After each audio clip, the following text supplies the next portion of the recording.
to understand this, I've been involved in this market since 2013 when I first saw Bitcoin. I wrote the first ever macroeconomic strategy paper and valuation for Bitcoin. So I've been all over this space. And the one thing when I wrote that first article is you need a 10-year time horizon. Everything else is done. And if you are worried about these cycles, you are trading it wrong. You're trading and not investing in the adoption of a network. Right. So how does crypto work? Crypto is driven by two things. It's really simple. Network adoption, which is Metcalfe's law. So that's the number of active users plus basically the number of connections or applications for those users. That is what drives the long-term trend. The log trend of Bitcoin over time is the best performing asset of all recorded history, and it remains so in every single up business cycle. There is no asset that's ever performed as well. But it is cyclical, driven by the money supply and the liquidity cycle. And the emotions. And that's what brings it down 70 or 80%. So everyone goes, what? It comes down 70, 80%.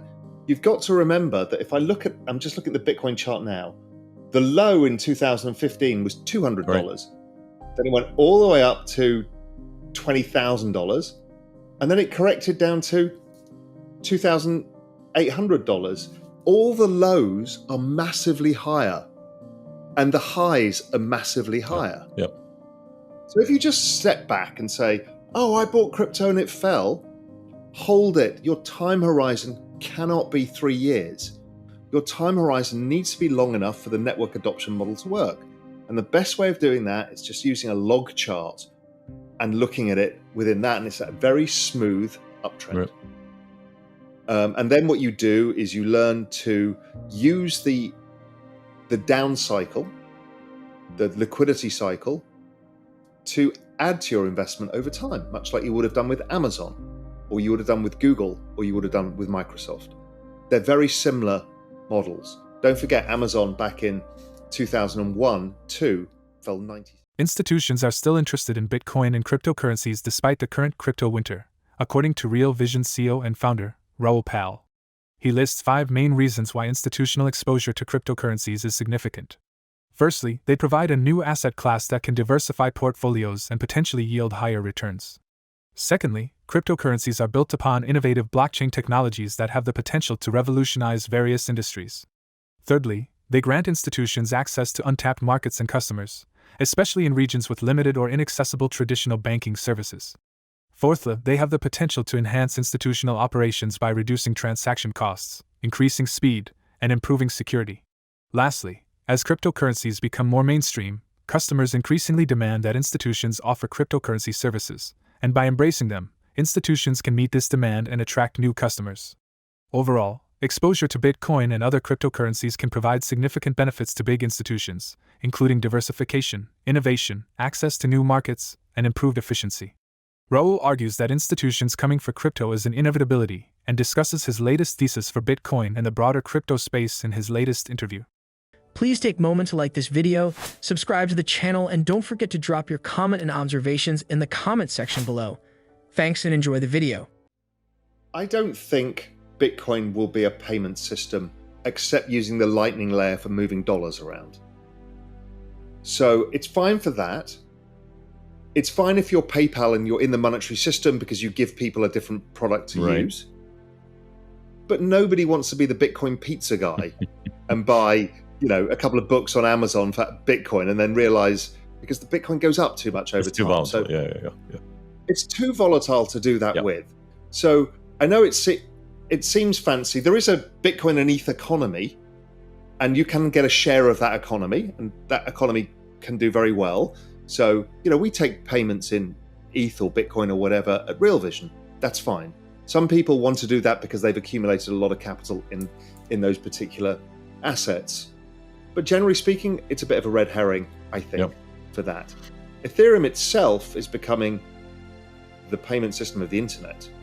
It's very interesting because it is a base currency of which we quote things like NFTs in ETH itself. I've never seen that in my life.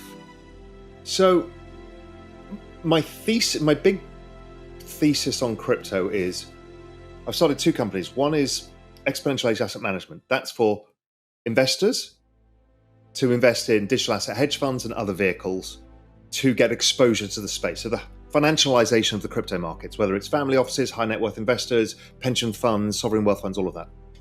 Science Magic Studios was the other side of that equation, which is I look at a lot of Web3 and it's being built from the grounds up, and they're all experiments. Some will fail, some will work. Great. But when I look at what Web3 does, it enables a bunch of really, really big intangibles on a balance sheet. Culture, brand, community, to become tangibles via tokenization. So I always use the example of Disney. Disney probably has the largest cultural brand on earth now.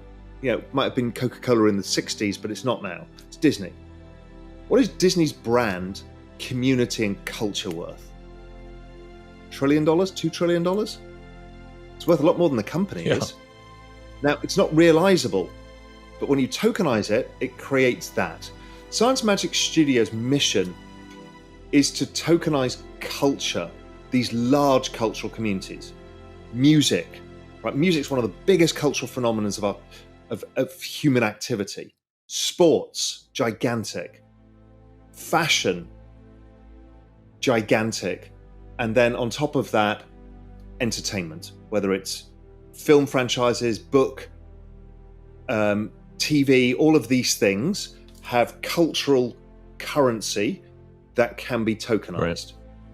Right. So the idea of that, we built an amazing team with some incredible advisors to go and talk the talk that needs to happen at boardrooms, not by a bunch of, crypto heads with hoodies, but serious people to go in there and explain how we can unlock massive trapped value for these massive communities and drive forward this whole space. So their business model is toward the global 1,000 companies and what they should do and how they should partner up. And as long as they've got cultural relevancy. Yeah, of course. So if you don't have it, you don't have... you can't tokenize. Yeah. But if you do, and we've seen this, the fashion companies coming out of LVMH, they've all started experimenting with this. We can see it happening in the music industry. Beauty industry too, fashion and beauty. Yep. Yeah, it's all there. So these things this is going to be very big. And even through this, what we call crypto winter, the brands are still interested in this because they're thinking, okay, what this allows me to do, in addition to turning it to a tangible on the balance sheet, it allows me to have customer loyalty in a way that the alignment of incentives makes it a very powerful network effect, because your customers, by owning digital assets from your ecosystem, will appreciate in time, or they can accumulate more of them by being good community members, are now passionate behind your brands, much like kids trade Nike sneakers. So they're thinking, okay, this is going to make people more loyal, and we'll have a direct relationship with our community or buyers by doing this, and therefore we can collapse the costs of using middlemen like Google and Facebook, etc. at the middle too. I've spent a lot of time speaking to these guys. I've done Google talks to all of the Google team, and spoke to everybody from LinkedIn to Amazon to Google to Meta to everybody. They all get it. And there's a great crowd of people in those companies who are really smart, who are pushing for change. But many of the senior leadership also agrees.